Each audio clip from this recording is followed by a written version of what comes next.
Well, next on the show, what do Skibidi, delulu, and Tradwives have in common?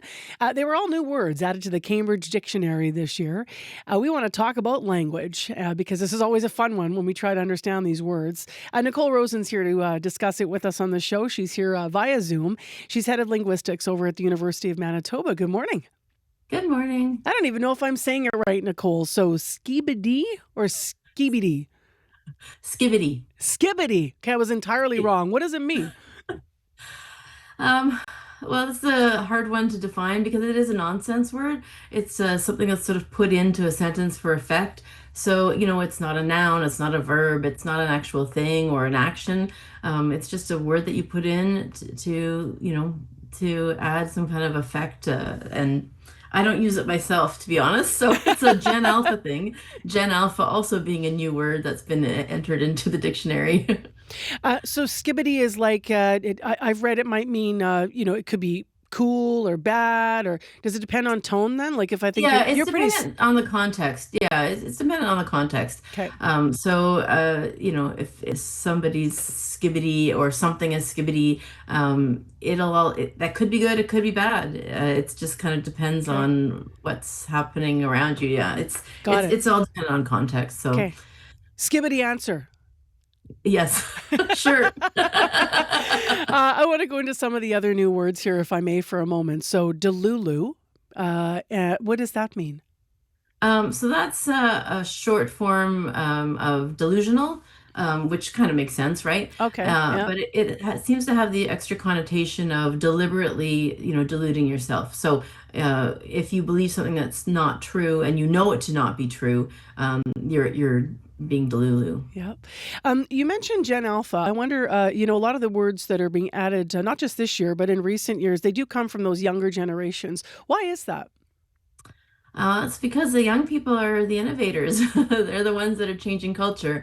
They are the ones that sort of dictate fashion, and language can also be a type of fashion, especially when you're talking about things like slang and sort of cultural words. When there's newer things being added to culture, they're the ones that are defining it and speaking to it, and they're the ones that change things, just like we did when we were young. I'm going to sort of ask questions about the dictionary, but also then get to these words because people often want to hear some of them throughout, right? So I mentioned tradwives. Where's that coming from? I can guess, but Yeah, I mean that comes from traditional life. I think again it has sort of an extra online context or online uh, meaning, or because there's these YouTubers and or people on TikTok, and there's these traditional wives as part of the sort of traditional or white supremacy kind of society, where wives are, at home and doing sort of traditional things like cooking and cleaning and things like that. And then they post these things on the internet, and, giving tips on how to be a trad wife and why it's so important to be a trad wife and things like that. So traditional wife is not a new concept, but the way it's being done in society and online is different and new, and there's a new word kind of that goes along with that. what else is sticking out for you when you look at the new words from this year? Well, a lot of them have to do with online kind of things, right? And because that makes sense, there's a lot of online or languages used online a lot more now, right? And whereas new words used to be innovated in face-to-face kind of mode.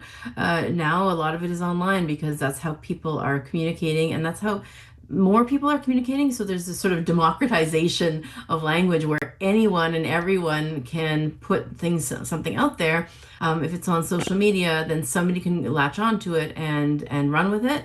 Whereas before you had to be an author, or you had to be a journalist in order to really add words and put words into your newspaper or into your novel or your poem. Now anyone can do it. In terms of why so many of them seem to be slang, or shortened, right? Trad wives, delulu, right? Somebody's going to be out there listening and saying, "Why don't we just say delusional? Why do we have to have delulu added?" What do you think of the reaction that new words get when they're added to the dictionary? Is that just forevermore people get a bit conservative and precious about language? Yeah, that really is mostly what it is. For millennia, people have been complaining about the way younger people speak, right? And so it's not really any different than that. There's a different sort of flavor added to these words. So it's not just about new words, but also about new meanings for words, and that gets changed. So delulu, there's a little extra connotation there that's not just simply the word delusional. So it does have a little extra added sort of bonus meaning that changes a little bit, and so it makes sense to have it kind of added because when words change meanings, you need to understand all of the different meanings of that word, not just the one traditional one. You also, I understand, judge something called the Word of the Year with the American Dialect Society. Do you have memorable words from over the years in that role? Like, what a cool thing to judge.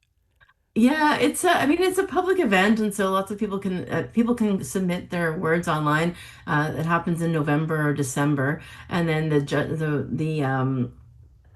vote takes place in early January for the previous year.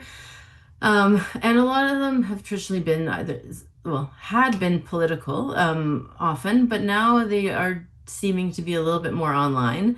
One of the ones I liked was the word hashtag, but used as a word, right? So when people used to say hashtag this or hashtag that, I thought that was really kind of a neat one because a hashtag is just a piece of punctuation, right? And it's not usually something we talk about in oral language, but this one became one. And so there was such a strong influence of the written sort of online culture into everyday space, oral spaces that we started using it in oral language as well. And I thought that one was pretty neat. Not that anyone uses it anymore, but Right? Uh, it was very important at the time. www. I'm just kidding. All right.